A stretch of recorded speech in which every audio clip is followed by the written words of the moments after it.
It's Shirley with Spirit of Matter, and I am broadcasting a video for the ingress of Venus into Taurus.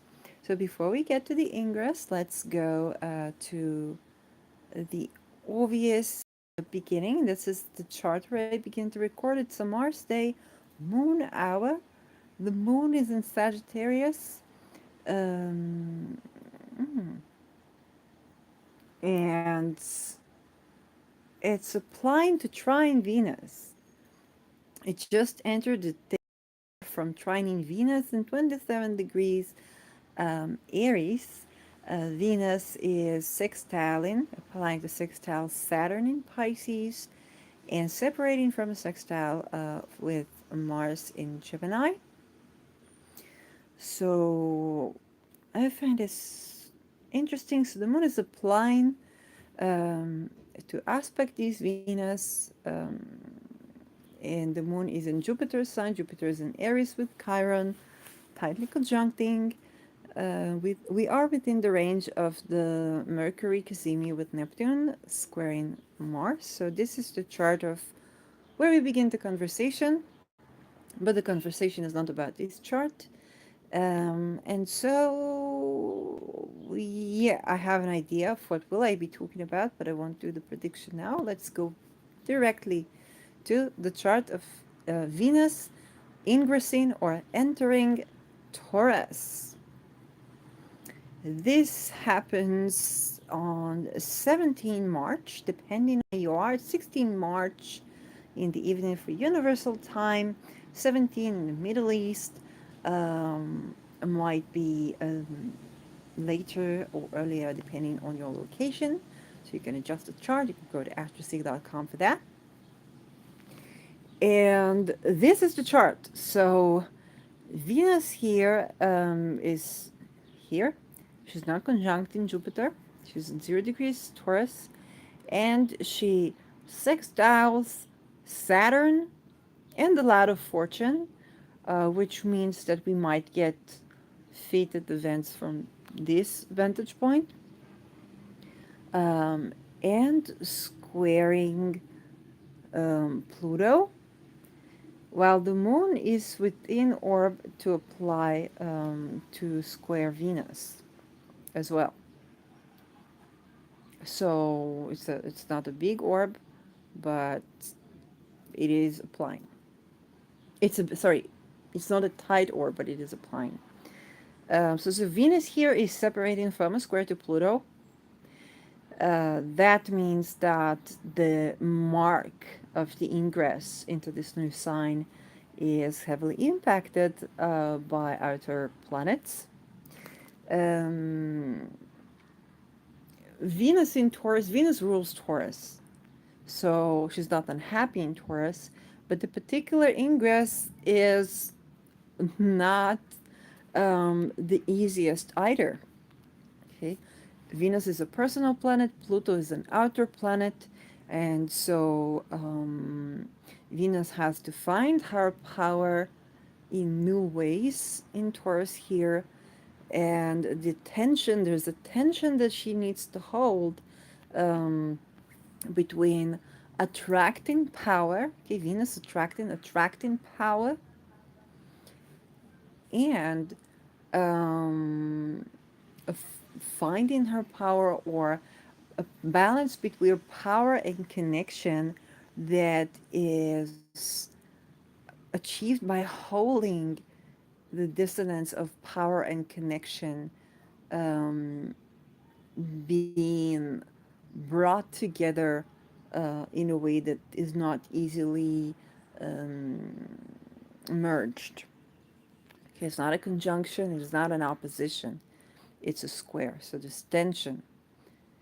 And Saturn in Pisces sextiling Venus tells us that whatever happens in this moment with relation to Venus uh, can have long-term, can have longevity or long-term impact. Though Saturn here is structuring or limiting in a way, it can both limit the connection, keep something from happening actually, if it does so, it will do so in a benefic way. Okay, Saturn is considered malefic, but malefic in the sense of decreasing, ending. Okay, taking away, and so or forming a boundary. Okay, forming a challenge, not not allowing you to move forward full force. It's like, wait, there are these things these procedures that need to happen before you achieve so and so, and that is actually in your favor. Um, so this is the ingress. The moon is decreasing in this ingress, so whatever happens here can be about a revelation of something. And again, this is within the range of the um, of whatever Venus does with the cosmos. Okay, so what with Pluto, the Moon, Saturn, Neptune, and so on and so forth. But the aspects particular here is the cycle of Venus and Pluto. So we can think about the conjunction now, and then the sextile. Now we're having the square. Okay, what happened when Venus conjuncted Pluto? What happens when Venus sextile Pluto? And now, what is happening when Venus is squaring Pluto? So in the conjunction, she's in form of the underworld, of the dynamics of power. They have like an intercourse. They merge. And then with the sextile, she's beginning to apply her knowledge. And she's supported by Pluto. And then she begins to individuate. Okay, it's like the synodic cycle. She begins to individuate. I don't know if the synodic applies to these, like to in between the planets, but that's the closest word I know. You can correct me if I'm wrong here. Venus uh, begins to individuate from Pluto, and here she holds both what she learned from Pluto when she conjuncted Pluto and what she is having from her own vantage point. It's like, okay, I got your information. This is what I think. This is my voice. And that comes in contradiction to Pluto. So this is the beginning of the individuation from, like the mother planet that she merged with. But while she is individuating from Pluto, she does sextile Saturn. So we also think, when did Venus conjunct Saturn? That happened in Aquarius. Then now we are in the sextile. So now Venus is beginning to tap into, she can apply now something she learned in the conjunction, or she began in the conjunction, she can apply, she can take another step um, and be supported by the structure um, that she received there. So she's both supported by Saturn, but individuating from Pluto, all the while holding the knowledge that she learned from Pluto. So this is when you think about this kind of cycle that planets have with other planets. Um, think about the mentor. Okay, in the conjunction, you're met with the mentor, and this mentor is a whole person. And then you begin to apply, you learn from them, you begin to apply. As you begin to apply, you begin to individuate, you find your own style, you find different things that work for you. There's some things you agree, some things you disagree. Then you come into the square, and you come to individuate and say, okay, this is the squares. What do I keep from this mentor as I am keeping to apply? What do I keep, or how do I use it in my way? And it's already happening. So you can think about, Venus. She's ruling the voice. She's ruling sensual pleasure. She's ruling connection, singing, artistic expression in general. Also cars, transportation, especially cars, values, possessions, and those things in Taurus. In Taurus, she might also rule land. Um, as a possession, as means of safety, as means of nourishment. She's slow in Taurus, enjoying the pleasures of life, and maybe she learned something from Pluto. Now it's like I honor that which I learned from Pluto, but I also individuate, and there are certain particulars where you begin to apply something, and your application is distinct from the way that you were meant to use it by your mentor. So think of insights that you have. I can give a great example that I'm having now. I wrote a post on Twitter about the clash of civilizations. And the concept of the clash of civilizations I learned in academia. Um, by chance, by someone that uh, misconducted when I was a TA as a part of my Me Too story, like pre-Me Too. Later, it was Me Too veteran. And as I was thinking about what's happening now in the world and the um, West becoming more right-wing oriented, I thought about the concept of the clash of civilizations. But I was already applying it not in the way that I was taught or in the context that I was taught the concept. I was just thinking, wait, if the West is becoming more right wing, the East has been doing right wing so much for so many generations, and they're still so close to conservative, um, and what we would consider right wing, even though like right and left is intricate, but they're just doing that way more profoundly than the United States ever can. So there is no clash of civilizations. And while the clash of civilizations was described or originated as a concept that is actually bringing a challenge that exists between the East and the West, I was thinking of with no clash of civilizations, we actually don't have the call for democratizations, for human rights, for individual human rights, and so on and so forth. So it's like the power of the West was about at least the illusion of individual rights, okay, or the promised land of opportunity for the individuals, of individual freedom, freedom of expression, all things that are antithesis to the East. Okay, so and when the West stops doing that, then we don't have the clash of civilizations anymore, and so the East rises. Okay, that this is exactly what can happen when a planet be, is square, is applying to square the planet it left after conjunction.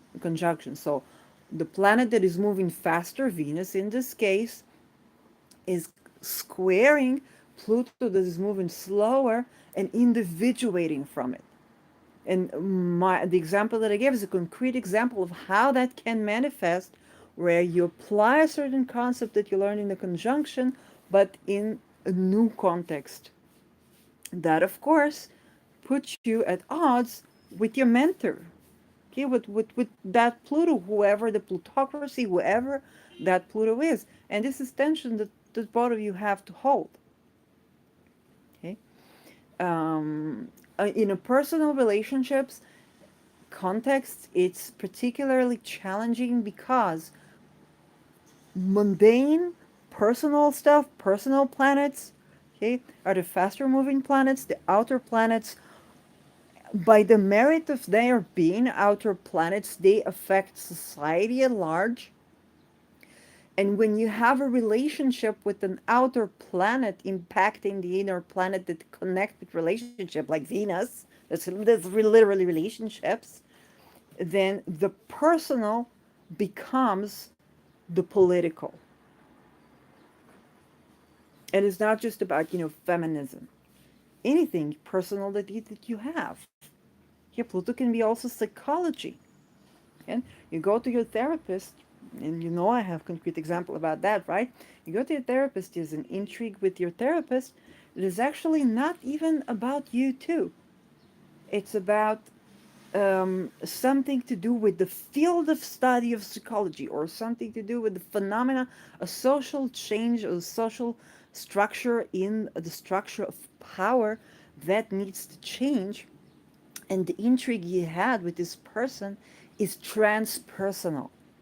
And this is important to understand. If you do have relationships that pop up or begin fatally with this square, remember that what you're dealing, the conflicts you're dealing with, are not just you and your partner or your friend or your mentor or your psychologist, or I don't know if like Pluto can also be sex workers or whatnot. Um, and that's important to keep in mind. Any outer planet involving in your connections or in the personal planets is bringing the transpersonal into a mundane situation.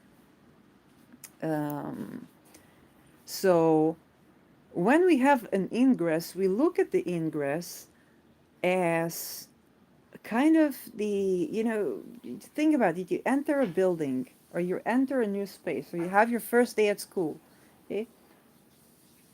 It's the first impression. Of course, it's going to affect the context of what is to be. And the first impression is that the personal is the political with Venus things. Venus in Taurus is material, is sensual, is vocal, is land grounded, right? So there are certain things that Venus is doing here that are individuating from the dynamic of power that she learned when she conjuncted Pluto in Capricorn. The conjunction was in Capricorn. And all of this happens just as Pluto is minutes away from ingressing into Aquarius.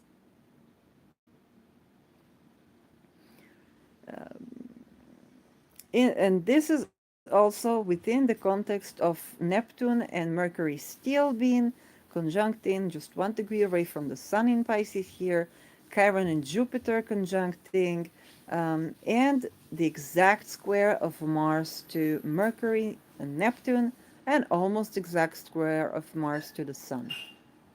Okay? So Venus is in Aries, which is ruled by Mars. Mars is applying to trine Saturn, and it's exactly squaring. Okay, separating by minutes, but it's exactly squaring Neptune, Mercury, and to one lesser degree, the Sun. Um, that means that the planet ruling Venus is an action planet whose actions are their success is fated. Okay, it doesn't mean that they succeed in the way they think they succeed, but success is fated and has support of having long-term implications or long-term um, action. In this case, because the moon is decreasing, my sense is that Venus reveals something that will have long-term implications. On what? On the structure of the waters, the minerals of the ocean, Dead Sea, right? The Sea of Minerals, art, a non-dual reality, concepts of time, non-dual concepts of time. Okay, and this is important, especially if you're having non-dual experiences. So the structure of non-dual reality, Venus begins to voice herself here, supported by this Saturn, um, and individuating from Pluto. She's also supported within range of separating from Aries in Aries. Okay, the asteroid Aries. And I love it that I do have the asteroids here. So it's a bit messy, but Aries is here, approaching the last phase of Aries. And Venus is here between Aries and Juno, okay? Squaring Pluto. Eros is interesting here because the moon is applying to Eros, and Eros is not too far from Pluto. So there's also something to pay attention to. Um, keyword with Eros is the Eros, right? Eroticism. And let's go back to the more to the simple chart to look at in terms of graphics. What else is in Taurus? Rahu, okay, Uranus, and Venus will cross these two, while Jupiter will also later follow her into Taurus. So let's begin this journey of Venus in Taurus. So go, let's do annual and then transits, Venus, any transits, any aspects. We are looking at Venus. Yeah. Yeah. Okay, this is March 16. She squares Pluto. So our next aspect is sextiling Saturn, which we talked about. Yes, which we talked about. Then she squares conjuncts Rahu. This conjunction happens in the new moon in Aries. That's 21st of March. So on the 5th degree of Taurus. Um, yeah. So the new moon in Aries, I have a video dedicated to the new moon in Aries, which I talk in length about this day. The conjunction of Venus and Rahu, of course, is significant because Rahu is ruled by Venus, and of course, the ruler triggering this passage, we can expect things happening with banking system, with women's rights, okay, with the concept of what is a woman, okay, especially with the new moon in Aries, the definition of something. Mercury is already in the 5th degree. I talked about the multiple fives here, significating change, creativity, so creative change. That is happening in the skies. She's not making any aspect but the aspects to the nodes, and she's separating from conjunction with Pluto. Happy Venus return for me. Um, so, not too much to say about this day, except that we'll probably hear about this day on the news as Moon hits Mercury in Aries here. We'll probably hear about this day on the news. In what context? It's unpredictable because Uranus is also in Taurus. This is also to say the passage of Uranus in Taurus is unpredictable because what is in Taurus? Uranus, and Uranus is non-linear patterns. So chaotic patterns, dynamic nonlinear systems, all these things, Uranus doing the silly walk around wherever it passes. So things to do with the land. Yes, there can be volcanic eruptions actually, especially around the Ingress, Or when Venus crosses around, there can be volcanic eruptions, which can affect sea level and storms, but also, especially the land here, earthquakes and so on and so forth. So that is something that can happen. I don't remember. I think earthquakes actually happen a lot during full moons, like the giant ones, but I'm not sure. And I don't know enough about this topic. But this definitely begins a cycle that affects, the core of the Earth. Pluto in Capricorn can also be the core of like land, or the core of the mountains, actually. So I'm thinking more volcanic eruption, because Capricorn is mountains and Pluto is the core of something. It's trining Uranus by sign. Um, so there can be a deeper understanding of volcanic eruptions and so of metals, of minerals, magma, and currency. I've been having revelations around that, so we can actually have these revelations around the core of the Earth. What's inside these volcanoes?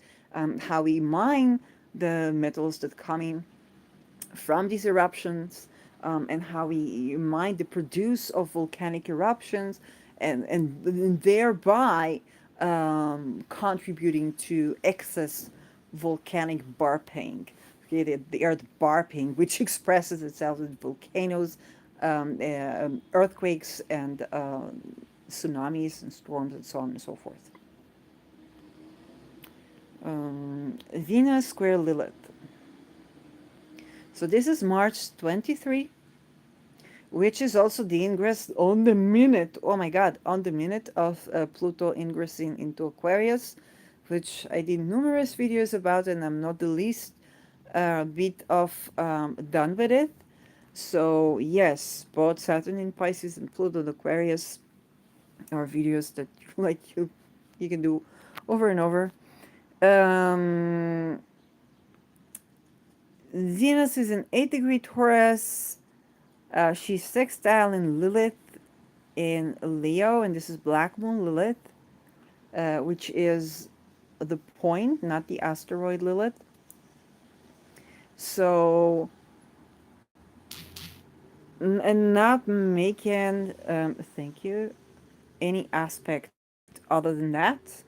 She is she's opposing the lot of fortune. So we have this T square actually with Black Moon Lilith, the lot of fortune, and Venus in Taurus here. They're supposed to be resolved in Aquarius, with Saturn in Pisces, the ruler of Aquarius, and Uranus in Taurus.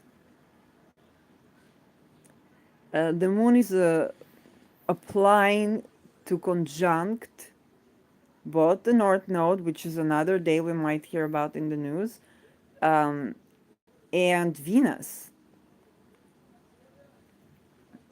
Mars is in the 29th degree of Gemini as Pluto ingresses into Aquarius. Very potent day. Okay, when I addressed the March forecast, probably you can get at the March forecast and go have a look at what I said. I don't remember what I said, so go have a look at what I said to learn more about this day. Um, Lilith, Lilith is about our bodily instincts and bodily wisdom. Um, Ruled by Leo here is the heart and the way we see things, so the presence of Shen in TCM, um, and being and the seat of the soul. The heart is the seat of the soul, so when the soul rests in the heart, we can see more clearly. And so Lilith here facilitates that by release of any energy blockages. That being said, when Lilith releases energy blockages, She trying to go for a PC-13 version of this. Um, she is just, you know,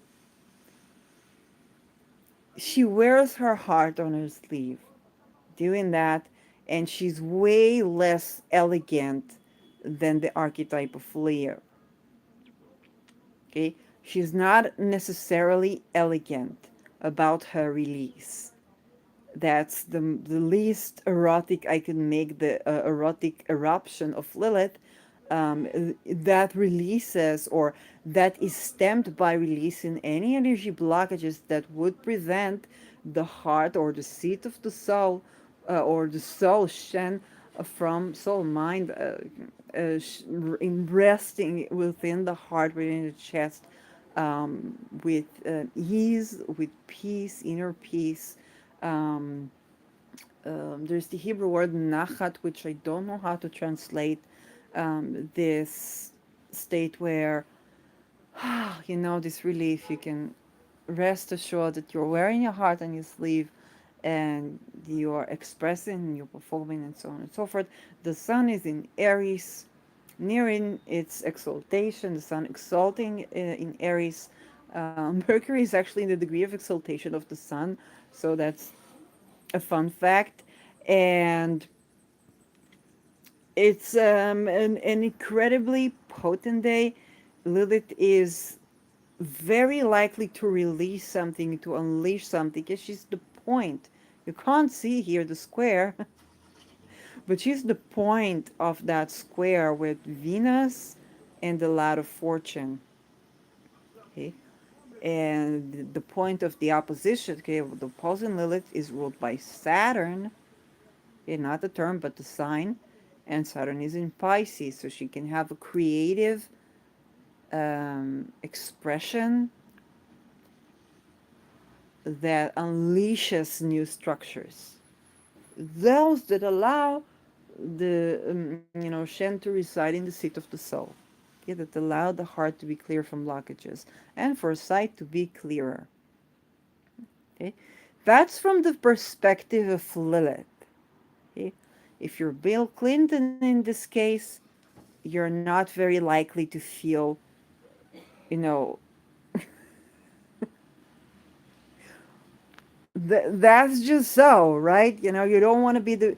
There was the old picture that I had where I said, "Don't be Bill Clinton about it," and Rational Impact just quoted me on that, and I just put it. When if you are an old fan of this channel, you've seen that before I replaced it with my bamboos.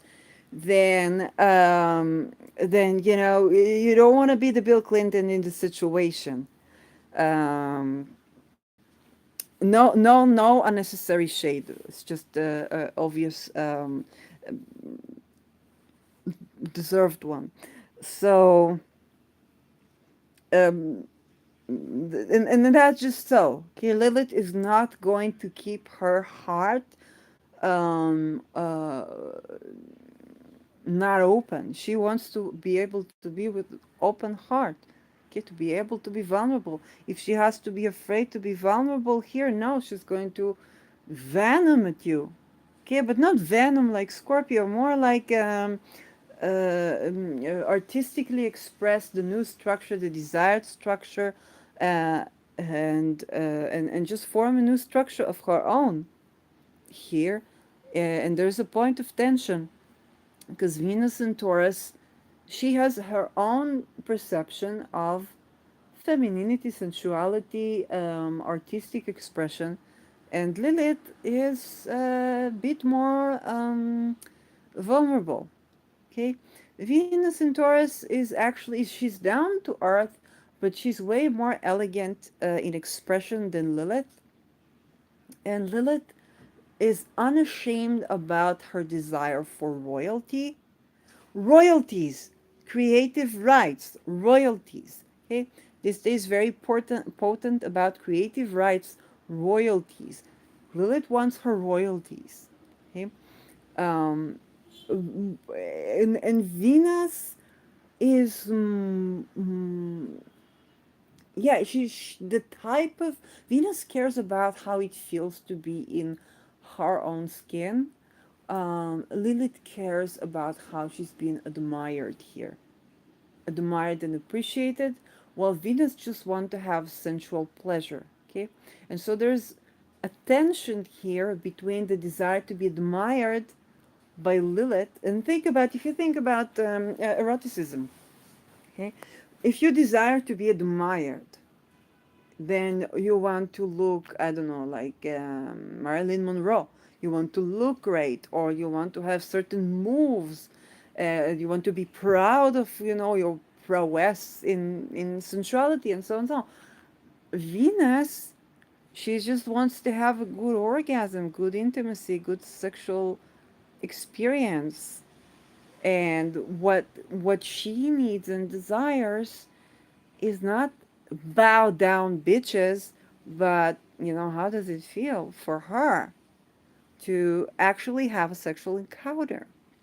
And so there's tension between Lilith needing to be admired and worshipped in the heart. In order to have this clarity, she needs to be admired. She can't see correctly if she's not admired and worshipped. She needs that. She needs to, bow down bitches. And Venus, that's like, I don't need all that crap. I just like the way I need to know that, like the way it feels, the way it is, the way that. And um, there's just a tension happening here with this square that cannot be. You have to hold this tension. I want to both care just about how it feels for me and have an enjoyable, intimate experience, or have, my possessions and like I don't care who knows what people think of me, what this. I want to have my security, my bread and butter, my milk, and I want to be seen, to be admired, to perform. I have this great vision around the new structure where I can be admired and so on and so forth. And you need to meet both of these needs. Okay. Um, yeah. On a mundane level, it can express itself between certain groups of women tending to their rights. So I'm thinking about performer women. That can be also drag women, transgender women, because it's gender performance and gender performance. Like I want to be seen as a woman because my heart needs this clarity of mind, clarity of sight. I need to be seen and appreciated or even admired as a woman, whatever I have between my legs. And Venus, that is, I want my land, I want my possessions, I want my security. These are the things that matter to me. Is that I can enjoy intimacy, I can have sensual pleasure, I can be sexual without having to worry about it. It's not so much how am I being seen. Okay, Venus in Taurus, she's more like how am I being fed, and how am I being pampered rather than how am I being seen. And for Lilith, that can be a tension between cisgender women and transgender women because the gender performance is about I want to be seen as a woman. Okay, I'm a woman. I want to be seen as a woman, while a cisgender woman, she will just say, well, I care about, the quality of my sexual encounters, having my assets, my this, my that, and that tension. Like these women really need to count each other in their agendas, okay, and come up with a structure that does account for these tensions. To bring in, because eventually after you want to be seen as a woman, yes, you also want to be safe financially, you want to be safe and secure. Also, if you don't perform right now, and if you're if you are a cisgender woman, you also care to be appreciated and to be seen. Like what Lilith wants, you may think that it contradicts you, or it's not contradiction, you may think it's intention, but you have to hold this tension, I want to be loved and desired. I want to be worshipped and being seen with the in eye level. And yes, it's a dissonance, but it's a dissonance we need to hold. Venus conjuncting 31st of March. Venus conjuncting Uranus. I need to. Where are our eclipses? Because I feel like I need to recap something here.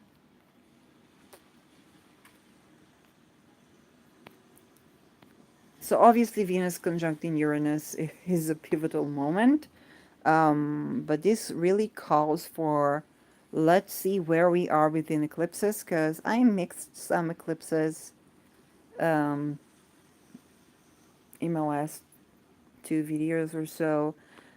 So the eclipses for this year, we have April 20 and May.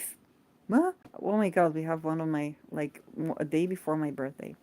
So April 20 and May 5th. So we are in the shade of an eclipse. I want to look again at the eclipse of April 20, just a glimpse. It's in the 29th degree of Aries, and the May 5th is 14 degrees of Scorpio, 29 degrees of Aries. Okay, that's going to be the Aries one. So yeah. So we are in the shade of an eclipse, but this is not what matters for this particular chart. Venus conjunct Uranus. So Venus is beginning another cycle, okay, with Uranus. Now she's beginning the conjunction. So they have an intercourse, okay, they merge. Venus archetype and Uranus archetype make love, and they merge. Venus receives from Uranus his silly walk, unpredictability, odd, fuzzy logic, odd gender expression, weird sensuality. Well, doing things you're not supposed to is more like Martian, but um, being things, play with being, Kundalini rise, and space. Okay, so Uranus can be a bit of detachment, so sciencey, love language that is about, scientific revolutions and the erotic encounter that is it's like, yeah, oh, let's rebel together and so on.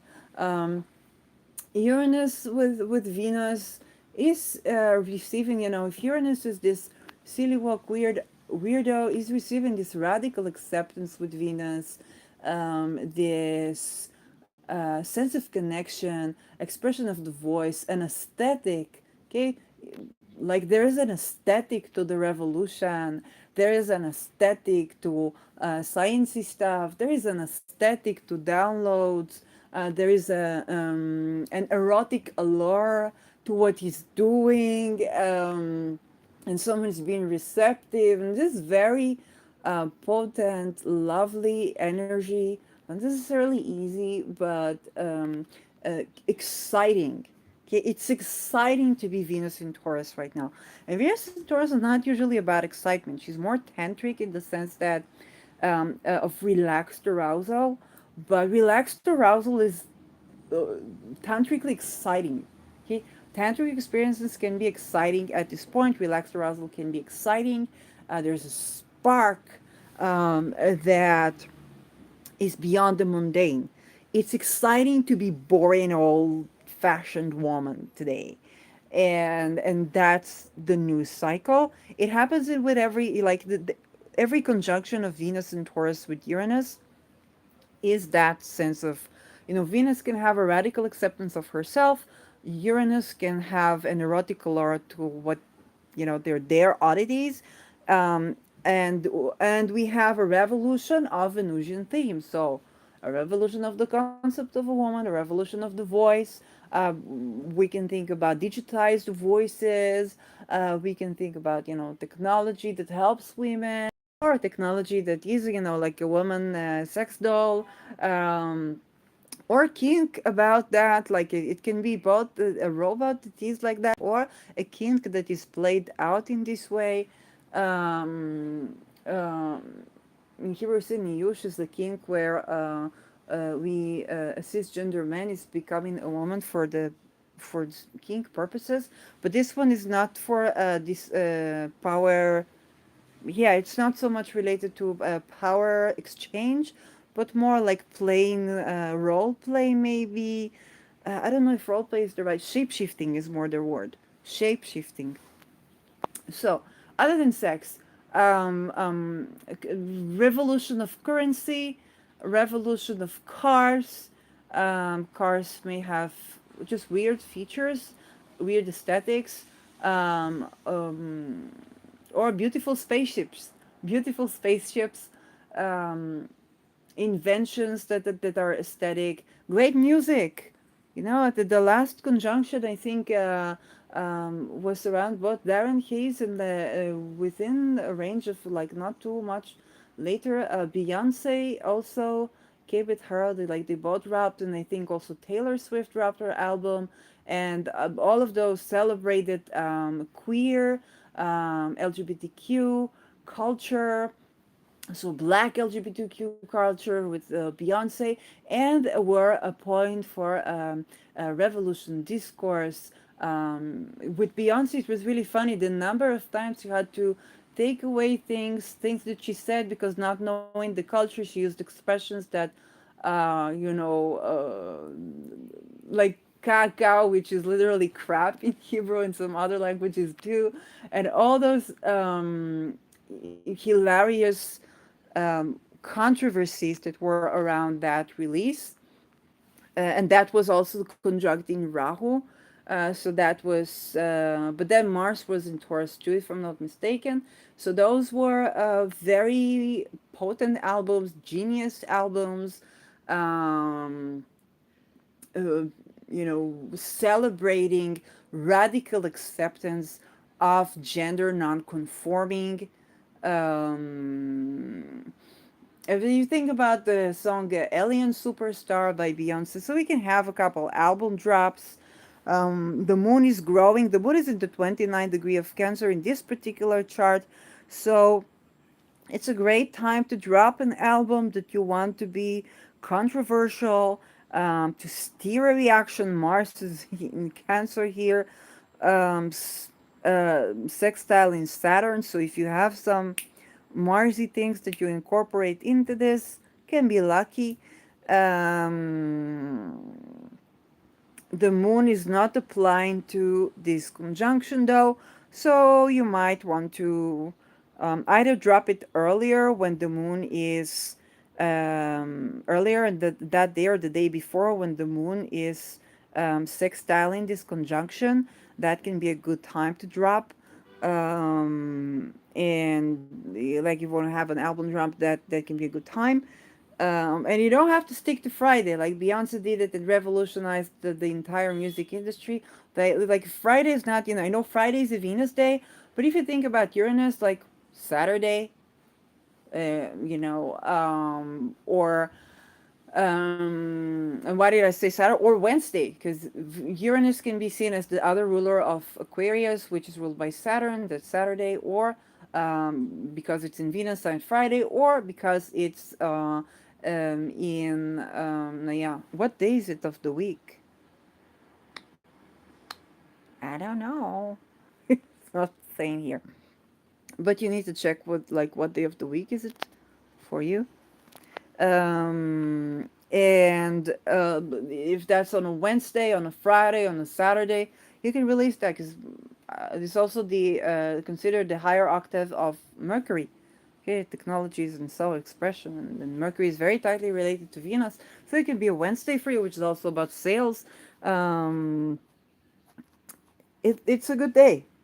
Okay, it's a good day for a good day. It's a great time to begin something, and this cycle is going to come into fruition as Venus progresses through um, her cycle in the zodiac. This happens a degree away from my sun, a degree away from another, some other suns that I know. So Taurus, Sun, Moon, and Rising can be, particularly benefiting from that if you are in around, the degrees of 16 degrees Taurus. So the middle phase, a bit of the end phase of Taurus, that can be fantastic for you.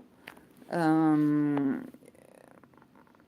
yeah, depending on other factors. The sun is exalting uh, in a degree of exaltation in Aries, but Mars, the ruler of the sun, is not favorable and is applying to square the sun. So it's not, something you could do something with the talismanic as a talismanic election, and you have to take that into account. Um, because we want to take the luminaries into account, that the sun is in exaltation, the degree of exaltation, but this Mars here is fallen in Cancer and is squaring the sun. So no election is perfect. Like I said previously, when we had this Uranus Venus stuff, and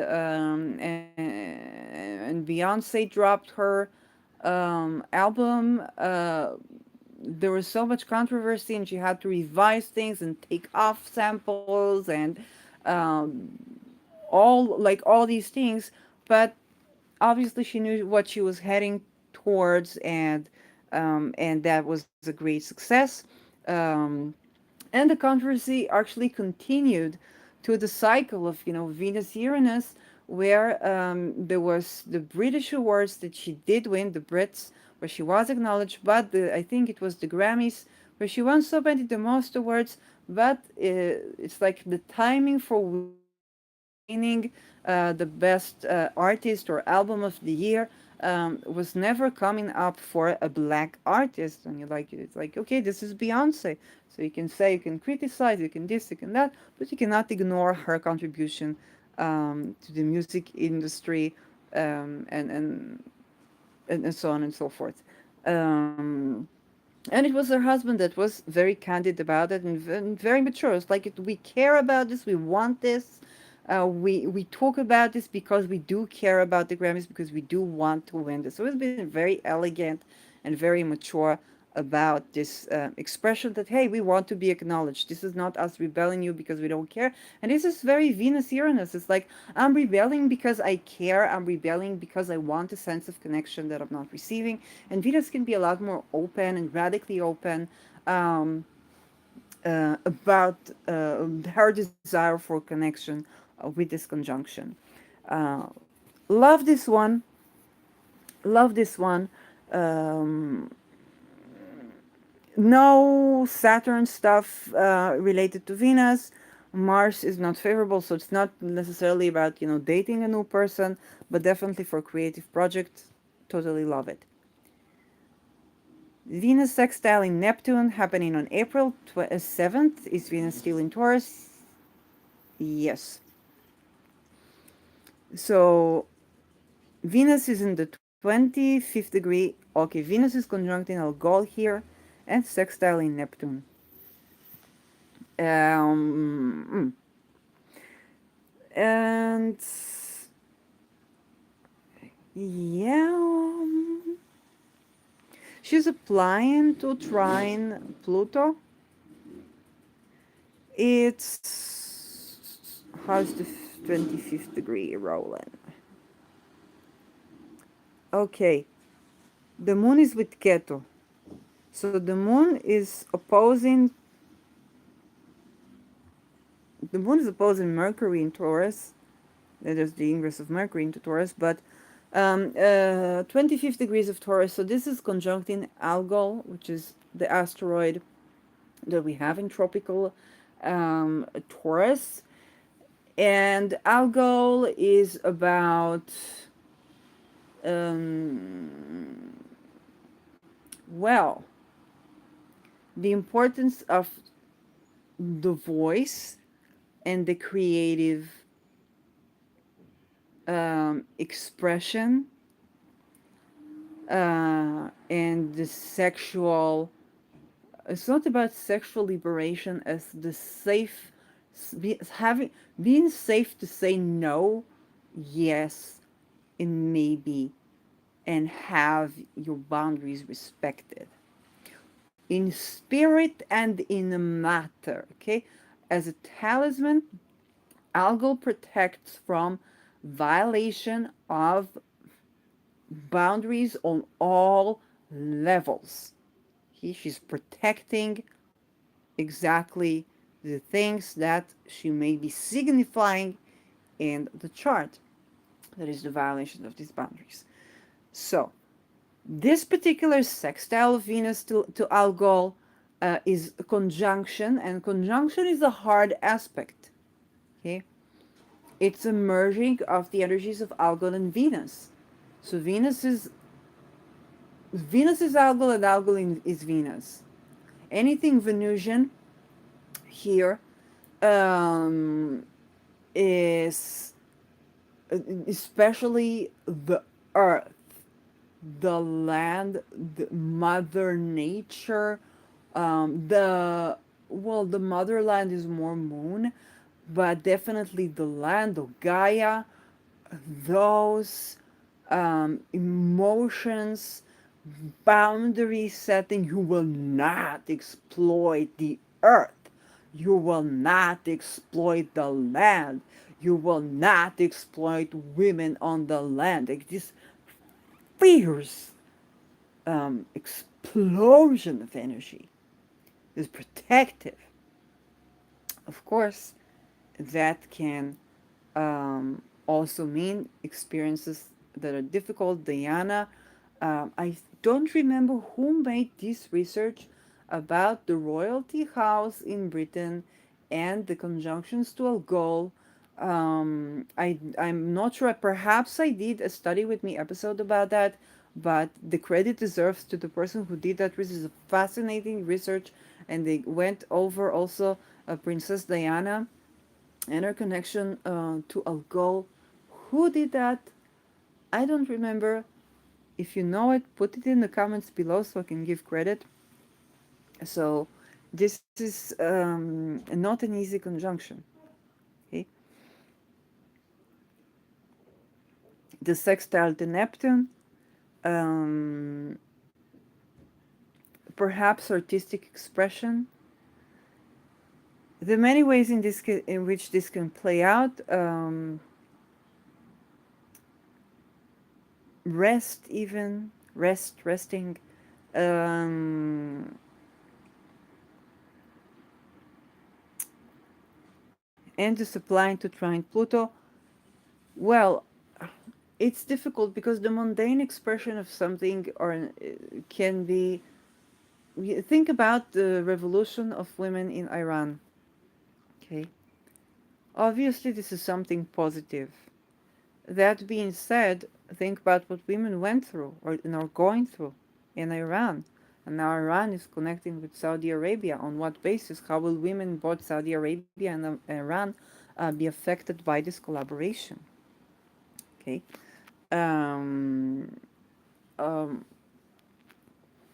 so, on the other hand, if we magically work, but the moon here is in Scorpio, so, you know, um, a day later, if we magically work with attracting, this conjunction with the opposition, again, with algal magic, it's the most revered planet in the like in our constellations. So you need to be knowing what you're doing.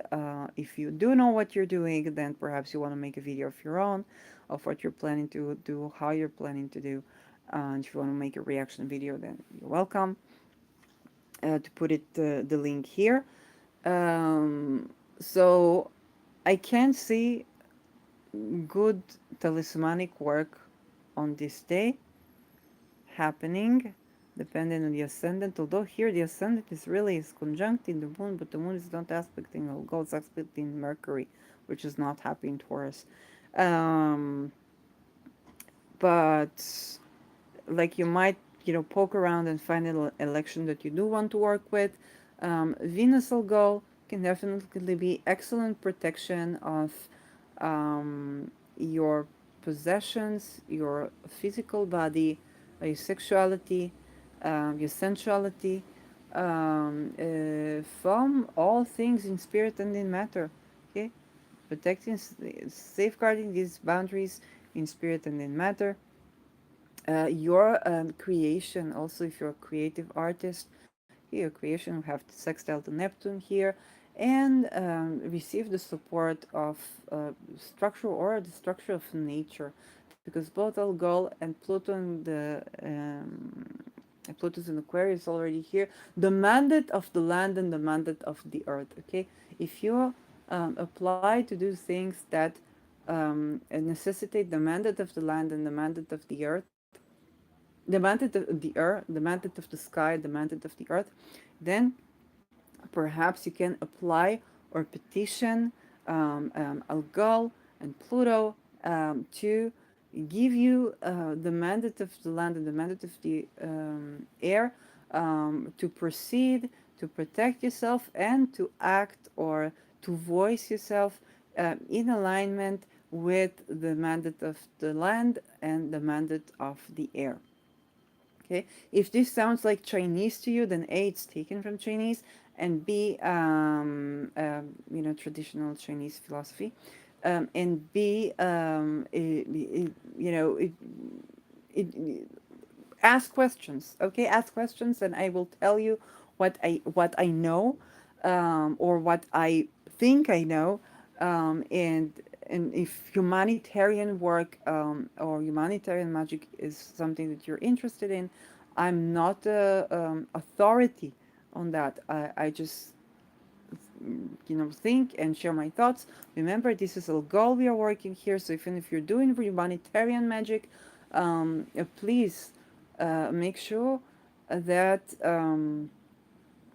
you know like I say, it's this is yeah,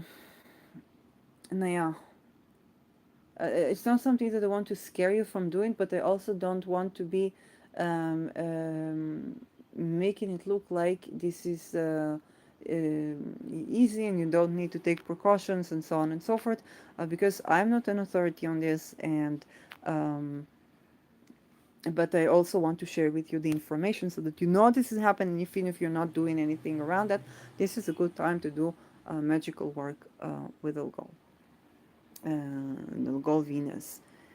So yes, Algol is of the nature of Saturn and Jupiter. Okay, so Saturn and Jupiter are not friends, and Venus and Saturn are not friends, traditionally. Um, but hey, like they do work, so you need to be creative for that. If you're actually embedding that into a talisman, it's not like a petition or something like that, then Algol talismans, read about that a lot. Like you need to be knowing what you're doing. I had a channeling experiment where I was like, oh, you did an Algol talisman. I thought I was doing an essential oil blend, and yes, that was scary. Okay, so if you're making a talisman, do read about that. So, Venus trining Pluto. 11th of April. Is Venus still in Taurus? No. This is already the ingress of Venus to Gemini, and it's an exact trine with Pluto, which is very fascinating. Let's just look at it a bit. The moon is decreasing, uh, tightly squaring Neptune, trining the sun in Aries, which is conjuncting Jupiter, and also conjuncting, loosely conjuncting Aries in Aries. Um, it's a fascinating ingress in. Is it? No, the moon will apply to it later. So it's not being. Here it's. But the day after, you already have the moon. No, it's being opposition by the moon. The moon is applying to opposite this Venus. It doesn't show here. No, I'm crazy. In conjunct. Mercury is in Neptune's ray, like, ah. Okay, so not gonna talk about this Ingress. It's a fascinating one. So that was Venus in Taurus. Sneeze. Pardon. And she's going from her square to her trine with Pluto. So this is one way to frame this passage. Venus going from her square to Pluto to her trine to Pluto. Okay, that is one way to think about it. And I'm hello there. In 1 hour, 5 minutes, and 30 seconds. So you can put it as a timestamps in the comments. Um, to frame this as the passage of Venus from Pluto to reconnect, re-tapping into a more harmonious connection with that planet since she conjuncted Pluto. Okay, that's the large cycle. Regarding Saturn, we can say in a larger sense, okay, it's not exact because Venus will already be in Gemini, that we have the passage of Venus from sextile in Saturn in March 18th to square in Saturn in April 14th.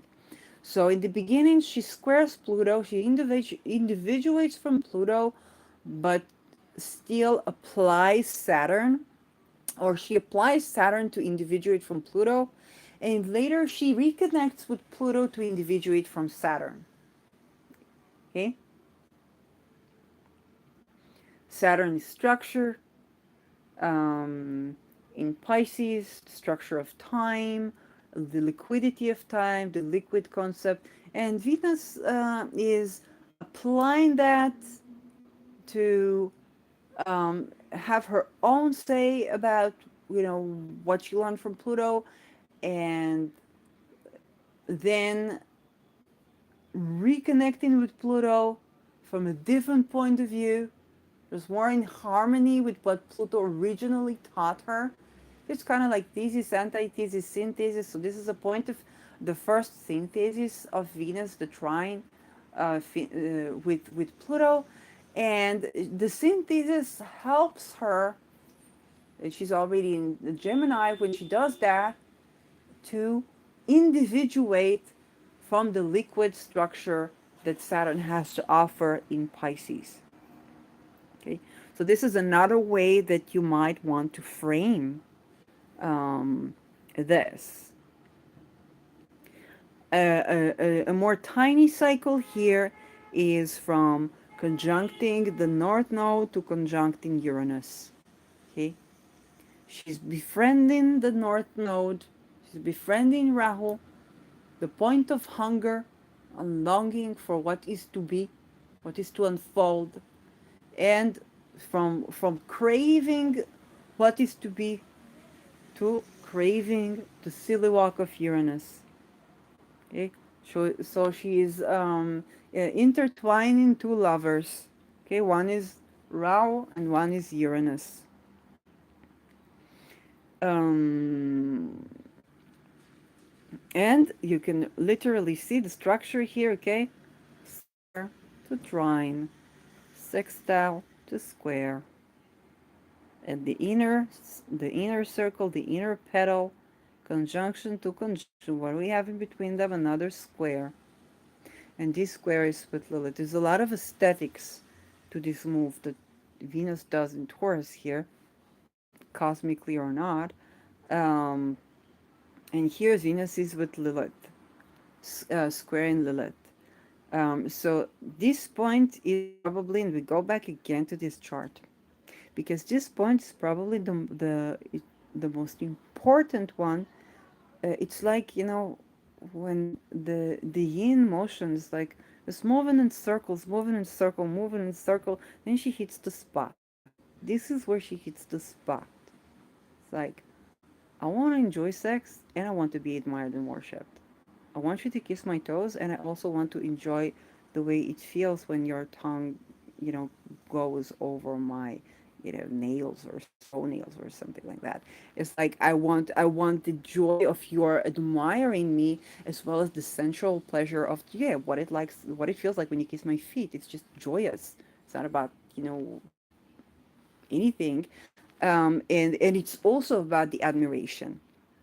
So that is the essence. And on a mundane level, think about cisgender women versus trans women versus queer versus, queer culture, LGBTQ stuff, and on holistic healing level, think about the releasing energy blockages from the throat. Okay, that the Venus is ruling the throat in Taurus, the Taurus ruling the neck, the throat. So throatgasm, releasing energy blockages, voicing, singing, and releasing energy blockages from the heart. Okay, so voicing your voice allows you to enjoy the sensual pleasure of the vocal cords and the throat and the larynx and so on and so forth. And a little bit lower, being worshipped allows you to be vulnerable, to be admired, and to believe that this is genuine. This is real. It's not just a play or a performance. Okay?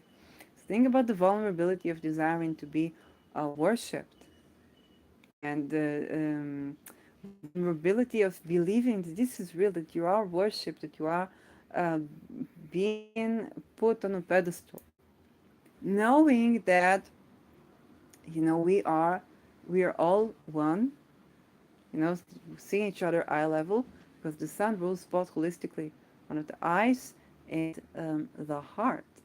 Okay, the heart center. So when the heart is clear, is open, then the sight, the eyes, they see better. And also father, ruler, and so on and so forth. Saying, but I want you to be proud of me. I also want you to admire me. And that is essential for both the erotic pleasure, the erotic, and literally the sensual pleasure, but not just the sensual pleasure, but in a way the psychological level, but the psychological from a heart centered. Okay? To be vulnerable with you, I do need you to admire me. I do need you to worship me. I do need to feel that I'm being worshipped as a woman in this case, or as a man. But Lilith denotes more the female archetype. To say, I need you to be worshiping me, it's my need. And when I'm worshipped, then I can be vulnerable. Then my heart is open. Then I feel seen. I need to be seen by you. Okay, sound ruling this being seen. With Venus is I need to, like, if with Lilith, how will I know that you love me? Okay, you see it in your eyes. Yeah, Lilith, I can see it in your eyes. I can see the look of love that you have to me, that you appreciate, you worship me. Venus is, I can feel it in my body. Okay, how does it feel when you touch me? How does it feel when you kiss me? How does it feel when we touch skin to skin? I can feel it. Is it the sensual pleasure of love? And here there can be tension. Okay, there can be tension because one archetype needs to see the love in your eyes, okay, the look of love. And one archetype needs to feel your love on her skin. And that is, when you kiss my neck, okay, Venus, her answer, when you kiss my neck, I feel, and actually, as a natal Venus in Taurus, I remember that live in Israel, and I did it. A guy that was German, and in Germany it's more common to kiss the neck of the woman, as like to end the date by kissing the neck. And Israelis sometimes try to kiss you in the mouth on the first date. And when you're dating for a relationship, not just to have an affair, then it felt, for me, my experience, it felt too soon, too quick. Like I don't yet know you, so it's too soon for me to kiss you, mouth to mouth. Um, and it feel awkward for the other person because like, hey, I don't, I like, it's me rejecting you. It's like it's just too soon for me. It already it requires me to express myself in more ways than I intended, way too intimately. And when the person kisses my neck, I feel tenderly, and they have this, airy kiss, and it's like, oh, okay, I can be kissed on the neck, and I can feel, feminine and joyous and lovely and respected. Like I found that gesture fits me way more than a person that tries to kiss me on the mouth when I just met them. you know but I can accept, it was like surprise to me that I can accept that a person, if I like them, that they kiss me on the neck. And I have Venus in Taurus. Taurus rules the neck. And so actually, with Leo, it's the heart, it's vulnerability. So the love language, that's the Venus in Leo. It wants to be seen, admired, worshipped. And because Leo also is ruling the eyes, then she's going to look for your heart in your eyes. So it's like the way that you look at me. Yeah, I had a friend who was Aries, a woman. Aries, sorry, Leo as a woman, and she to her now her ex-husband. But I remember that when she met and she was very in love, she was so in love, and the love what she expressed, what she liked to say, I love the way you look at me, the look that you gave me, and she focused on the look that you gave me. That was so, overwhelming, that you see me as that woman, and that you see me, the look that you gave me, and so on and so forth. Um, and so look at the difference between the expression of what these two archetypes of Leo and of Taurus need, and how they can conflict.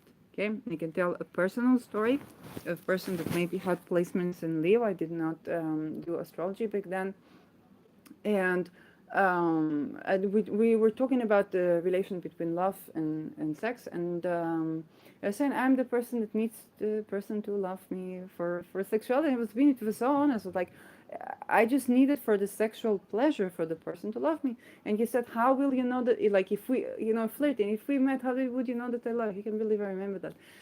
Would you see me in the eyes?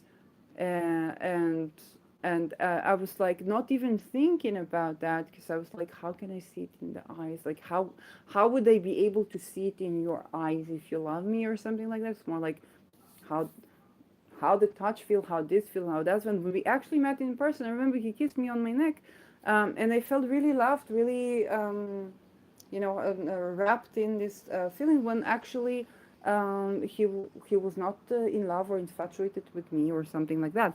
So we had this miscommunication, and think about the Leo as seeing the heart through the eyes, versus the Venus in Taurus, or the Taurus that is the neck, that is the voice, that is the expression. Okay, Venus with Taurus is like, I want to be heard, I want to be touched in a certain way, and with Leo, I want to be seen, I want to be worshipped, I want to be admired. And it's a very vulnerable position, because I also need you to be proud of me.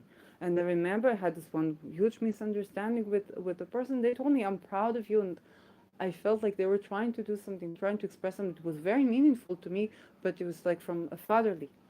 I felt it as a fatherly connection. So I have the sun in Taurus too, but when I think about the meeting, or the juncture between Venus and Taurus and Lilith here, I'm thinking about all these tensions between Leo and Taurus expressing in sexuality, in gender expression, in women rights, um, and those needs that need to be accommodated in the social, political structure, financial structure.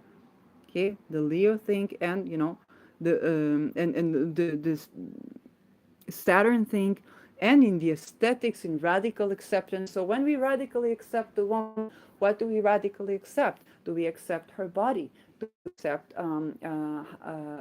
Do we admire her appearance? Do we admire the vulnerability of her heart? We're in her heart of asleep. Do we admire the sound of her voice? Okay, there are people who are not even identifying as women and have a voice that is very Venusian, okay, very emotional, very deep, a very, associated, if it were stereotypes, we would associate it more with the feminine than with the masculine. It's a stigma maybe, but, to try to express, then what do we admire, right? When we admire a woman, what do we admire? Um, do we admire her looks, or if a person says I'm a cisgender, yeah, a person is saying I'm a transgender woman, okay, or saying I'm a woman. It doesn't matter that what body I was born with. I am a woman. I identify as a woman. Okay, so with their gender expression, what is the gender expression of a woman? Okay, is it like the curly hair or the tender voice or the mannerism, or is it stigmatic to have a gender expression of a woman in that way? But Lilith in Leo wants to be seen as a woman. How does she meet that need? But Venus in Taurus, in with blind conjunct Uranus, is actually revolutionizing the whole concept of what a woman is. you know so there's this tension that we need to address in allocation of resources, in the structure of our society, the structure of our finances, um, and the notion of radical acceptance, because Uranus is radical acceptance, and of course our science. uh, what is like what does the medical field of women's health look like when we accommodate for various physical structures, that and hormonal structures that a woman can come in. So the whole way we see, medicine for women or technology, um, that facilitates women's rights, women's voice, women's expression, and so on and so forth. How do we accommodate for that? So the pinpoint to get this question straight, to answer these questions, this in this section of the encounter of Venus around the zodiac, we need to accommodate for both the needs of Lilith and Leo and the needs of Venus and Taurus, which is tricky because it's like there's a dissonance. Um, and there's always, this tension because Venus and Taurus is like, I'm a natural woman. I look at you in eye level. I don't care who you are. I don't care what your status is. I don't care, whatnot. I'm a natural woman. I just look at you as a person, and I care about my sensual experience with you, and how safe I feel with you, and how safe I am with you. It's not just how safe I feel, how safe I am with you. And having both Sun and Venus in Taurus, I'm like, exactly, it's like, it's not just how I feel with you, it's like how safe I am with you. So it's just I want to feel safe with you, of course. I also want to be safe with you. Yeah, that's very much, both Venus and Sun in Taurus. Um, while the archetype of Lilith is saying, well, there are energy blockages. They need to be released from the heart, and you're admiring me, you're seeing me as an admirable woman, or admirable, the archetype that Lilith wants. When I perform and you admire my performance, I love that. And so if you think about it, an intimate, a sexual encounter, how do I perform in a sexual encounter while still staying true to my sensual pleasure? Okay, that I'm not, a sex worker for you, not in the sense of you making me that. Okay, it's I have a desire to perform for you, and you're admiring that, and you're being proud of me, and you're being admiring of me, and you're craving is, and you look at me through the eyes of love, and so on and so forth. At the same time, I need to also make sure that I'm in line with my sensual nature.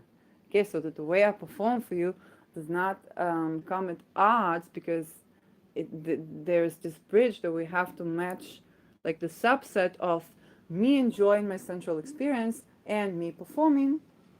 And what do we have a subset of this? Just like there's the group of the experiences of me performing, the group of experiences of me enjoying my sensual experience, and this is an inner thing to the lily, to the woman, to whatnot, and the subset that is the intersection of me enjoying to perform and me enjoying just my sensual pleasure. This is the subset of the experiences that I can have with another person. Okay, that I can have, that I can actually perform. I can, like, there's a range of the things that I can perform that I'd rather not perform, because I want to stay true to my sensual experience. And there's a range of sensual experiences that I might not address, because I also need to perform. Uh, and so it's important to address these two without that being a performance. And it's important to not overstep the boundaries of the sensual pleasure that Venus and Taurus needs to, in the sake or in the name of desiring to perform, so that the seat of the soul is right. But the seat of the soul is not going to be right, okay, says Venus and Taurus, if my sensual experience is not being gratified, fulfilled, respected, and not overstepped, okay, not to step on my boundaries. And this is an inner thing. It's not even, we see, Mars here is not aspecting any of this. It's trying in Saturn, but it's not aspecting any of this. Jupiter, that's Jupiter. Jupiter is squaring Lilith, okay, so no, it's not even. It's not even an applying aspect. Lilith is applying, but yeah, what is the? No, Jupiter is separating from this. So Jupiter is not involved. Like the man or the woman that I encounter, whether it's my erotic encounter or my right, they are not even the point. It's a me and me thing. Whoever I am as a woman, or as an artist, or as a creator, okay, it is my joy to perform and be seen, which allows me the clarity of heart and mind. And there are the songs that I like to sing. Only the subset of the songs that I like to sing, and the way that I like to perform the songs that I like to sing, only that subset can go on stage, can go on record. With Uranus, what I like to sing changes. So you could think, I can think about a couple of artists. I think Beyonce announced her live shows. Darren Hayes is in the amidst his live shows. So they can be an experience where, like, you might have, if you are also an artist, and you might have to adjust as you go live. You might have to adjust in your schedules. Like, these songs, okay, I'm not gonna perform this song, or hey, there's that song that I really like to perform. Maybe it was not demanded by my fans or not demanded by my crowd. I like to perform that. It's important for me with this particular gig or whatnot. So that can also be a matter of I need to be seen, to be admired, and I also need to enjoy the way it feels to sing. I really need to like this song. And with Uranus and in Taurus sign, it means that I can like this, and then I don't feel like that, and I can feel detached, and I can feel this, and I can feel that. So you can also speak about your experience in performing, not how personal it is. It's an inner thing, okay? It is also on a mundane. It's between women and themselves, and there I see a lot of this sex, not gender, discourse, and on like this argument and themselves. Some women are like, no, trans women are not women, and of course, like what trans women went through enough. Like they don't need, like, do not. These are not a cosmic time to challenge somebody's identity. Um, so, um, so that is on a mundane level, but it is between women and themselves, or between a woman and herself, or between a performer, a musician, and himself or herself. And in terms of trade, I don't know. I don't know how this can play out in terms of trade. Um, Luxury products versus the humanitarian or the desire to spread a product around the masses. So patents, creative rights, royalties, those things are going to be the topic of discussion for Venus Taurus. But if you keep in mind what I said, and I reiterated it over and over and over and over and over, if you keep in mind that there's a dissonance, and only the subset of nourishing my need to be seen and heard and admired and worshipped, and enjoying being in my body, performing, being touched, be, being listened to, okay, listened to, as I speak. Only the subset of this experience can, um, can meet uh, the square. Only the subset of these experiences. The frustration comes where I tend to what I like, but I'm not seen and felt, or I perform, but I don't really like what I do. Okay, so those are the extremes that you want to weed out, and there's a bit of intricacy in weeding them out because it's transit, right? It's not a long transit. This is Venus. Um, but it's a very benefic transit for you, especially here with a lot of fortune. Addressing this, tending to this, can help you heal issues of the throat, of the voice, of the endocrine system, and of the eyes, of the heart, of your sight, cardiovascular issues, and the result of that nervous system, and so on and so forth, because just the way of the body. Yeah, that's my teaching for the Venus in Taurus. I'm not going to go across these signs because I'm exhausted. So I hope you like it. I'm going to, when does Venus ingress into Taurus? It's April 17, I think. March 17. Venus into Taurus. Yes, March 17. So I'm gonna post this video before March 17, on March 17, and yeah. Thank you for staying with me. Really appreciate that. You can write something in the comments below, like even a smiley or something. So, and I'll see you in my next video.